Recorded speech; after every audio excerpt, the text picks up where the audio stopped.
What were players saying on the way out the door in Frisco? Good morning, Metroplex. Shout out to the Fan Cam, Twitch, and YouTube. Listening on the radio and the Odyssey app. This is Shan and RJ on 105.3 The Fan. Thanks for being a Tolo. That stands for Turn It On, Leave It On.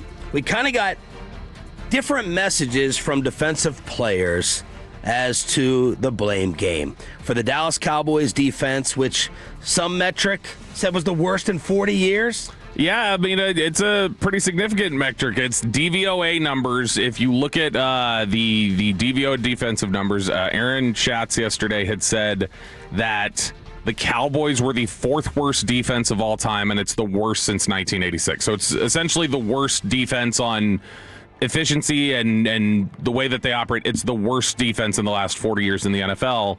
And if you look at the other 5 teams around them on that list, the others combined had 8 wins. So you're talking about Dallas having 7 combined. Might have been, yeah, combined. 7 included, it's like the 0-16 lines are in there, and then the other teams, none of them have more than 2 wins. So Dallas getting 7 might have been a minor miracle. Quinnen Williams on the defensive struggles. Quote, a lot of people kind of put the blame on the coaching all the time. As players, we have to take accountability because we're on the field. And like I always say, cover 3 is cover 3, and it's been cover 3 for 50 years. Man's been man for 50 years. Cover 2's been cover 2 for 50 years. It's on the players to execute when we are on the field. Garrett would have loved him. Son's been up there for 1 billion years. Will be up there for 1 billion more. Right. Oh, he would have loved that.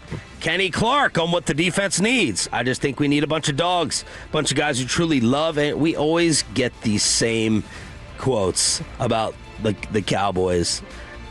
Like, need more dogs, need more competition.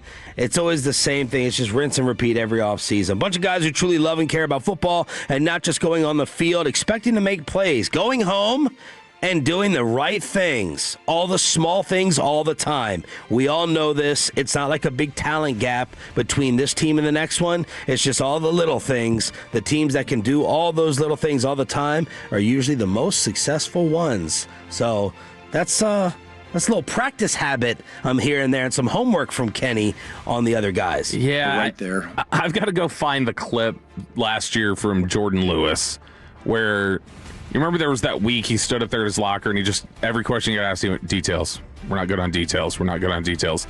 And it's been like that around here for 30 years. So that was the thing. When he got asked at the end, it was the most damning part of the quote was Archer had asked him something like, he's like, hey, is part of this like Zimmer, new defensive coordinator, you got this and this, you know, is that part of the reason that the details are not great right now? And Jordan Lewis looked at him and went, it's always been the problem. Like, the whole time, that's been the problem. We've never been good at details. And it's like, that's pretty bad. That says that something is just, through various coordinators, various players, everything else, just the details are not done right on the defensive side of the ball in Dallas. All right, we move on to Dante Fowler. When is Nick Harris's piece coming out? Is it already out? Sometime this morning. It's not out yet. Because I want to get a quote from Fowler that may be a little bit opposite of Quinnen Williams, but we'll wait for Nick's piece to come out. He said he'd text me when it's up. Tyler Smith is looking to get some clarity during the exit meeting about whether he's going to be a left guard or a left tackle. Quote, the biggest thing for me is what's best for the team, but also what's smart for me and my career. So what are they going to do with Tyler Smith? I don't know. So when he had first talked about it, he made it sound like he didn't want to do it at all. Wasn't up for discussion. These quotes yesterday still sounded like he would rather not, but if he's going to play tackle, it sounded a little bit like you better be ready to get my money right for playing left tackle. So if he's going to make that a stink and they get a sense that, like, hey, there could be a contract negotiation done through this. But I thought Nick Eatman pointed out it was built in. So Nick did say, yeah, that was there. Which is good. It is good. It could be, though, that they could still hold out. They could go, yeah, that was not intended to be like you flip me immediately to left tackle. That was supposed to be like, hey, if we get near the end of this contract or so. So no, we're not doing that. We're going to talk separately now.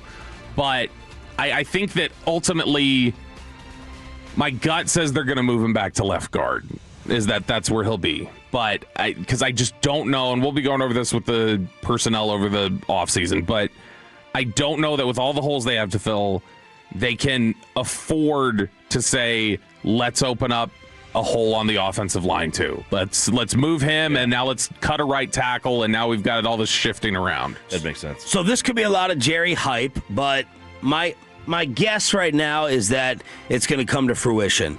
Brian brought a set in the postgame. He thinks this season really got Jerry's attention.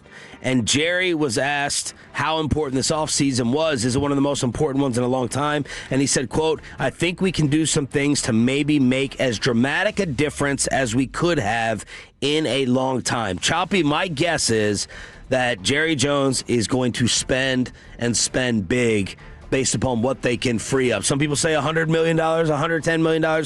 Use your Kevin Hagelin math. I feel like Jerry's going to go out and buy. Well, I mean, yeah, because there's a floor they got to hit, right? They got to hit a certain amount anyway. It's also about buying the right guys. It'd be nice if they did. It'd be nice if they did spend. I don't want them to spend on big time names. Like, I don't want just go out. Let's say they have $100 million. I don't want them to go out and get 3 players. Right? That's not going to help. This roster has been top heavy for far too long. They're obsessed with names. They're obsessed with stars. There's very little difference between this and then the early aughts Commanders.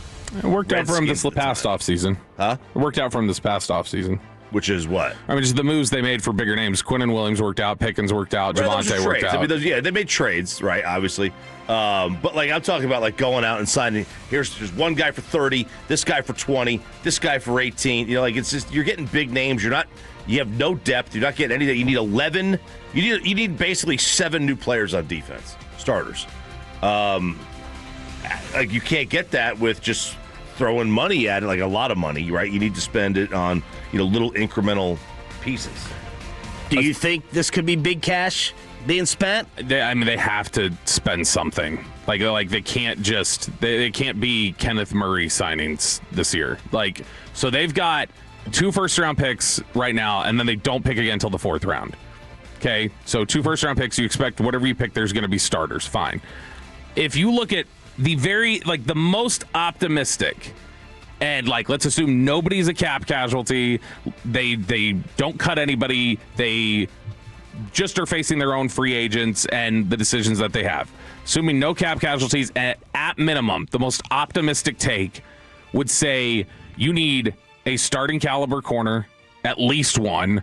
You need a starting caliber safety, at least one. You need 2 linebackers who are starting caliber. You need 3 edge rushers who are starting caliber. You need 7 players on defense, minimum. And then, obviously, Ezeraku is going to be one of them. Maybe you re-sign Clyde. But you need at least, with Ezeraku in Houston, okay, you need 2 starting caliber edge, or 3 starting caliber edge rushers to be in that rotation that they like. So if you're going to do that, I add 1 to Clowney and Ezeraku, and that makes 5 total. So Clowney, you can even count, because right now Clowney's an unrestricted free agent, so you don't know what he'll do. Clowney could count as 1. Okay, so cool. Now you have 6 left. After that, behind that, you still probably, I would imagine you're not going to cut Hooker because you don't want to create another opening at safety. Well, let's say you go sign, or you go after a linebacker in the draft in the 1st round, and then you take a safety. Well, okay, now you've still got to find a starting caliber corner on the market, 2 other edge rushers, and then you've got to find another linebacker. And then whatever you've got to do at running back and receiver if you don't re-sign Javonte Williams and George Pickens. And that leads us to Max Crosby. Diana Rossini reporting, for the first time, league sources believe the Raiders would be open to moving Max. The relationship between the 2 sides remains strained after he was shut down for the season. And Choppy, I think you were out when all the Max Crosby stuff blew up. Mm-hmm. Your take on acquiring him and the cost? Well, that's the question. Obviously, what is the cost? I'd be all in on getting Max Crosby as a just the player. But if it's going to sacrifice me 2 more number 1 picks, then the answer is just no. It's just no. What if it, as Bobby was laying out, the Green Bay one and a future one? No. The future one being 28 draft. So you keep your 1st rounder in the 27. You give up. That way you still have 3 first-round picks, and you still pick in the 1st round in 26 and 27. You only don't have a 1st-round pick at that point in 28. No. They're not close enough. What about Green Bay 1st this year and 2nd rounder next year? Could be talked into it. be talked into it.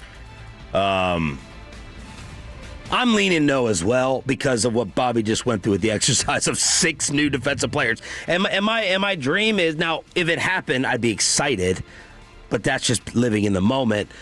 My dream is to turn these first rounders into 4 players. Right. I don't want to go into day 2 not having a pick. Right. I want to trade down and find a way to get. Now, it also more bodies. depends on, like, who's on the board. Like, is it the last great name or someone free falling to you, like always happens to the Eagles or the Ravens? Then go ahead and stand in there and make the pick. But man, I'm looking for numbers. I'm looking for quantity more than quality. Absolutely. If they could pick 20 or 19 if Green Bay loses this week. Depending on what else happens, Green Bay, the pick would be 19 or 20. If Green Bay wins, then the best that pick can be, turns out, it's like 25. And now you're starting to drop down a little bit. To me, I look at it and just go, okay, if I can trade a first rounder in 28 and I can trade a first rounder this year, I need, like we just went through the list of it, okay, well, then one of those first rounders did get me a starting defensive end, and I know that, and then I don't have to worry about the other pick for 2 more years.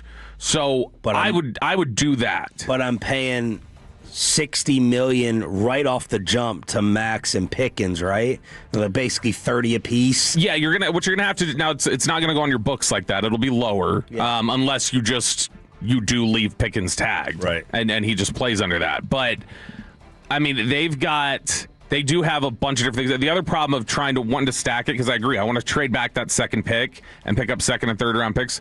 The problem is that, like, you're gonna have to find dancing partners, and it's not a lot of easy move backs when you look back at who's picking at the top of the second round. Well, then move back from 12, because now you're walking away from potentially like the real blue chip player. That's true. That's fine, but that's a risk I'm absolutely willing to take.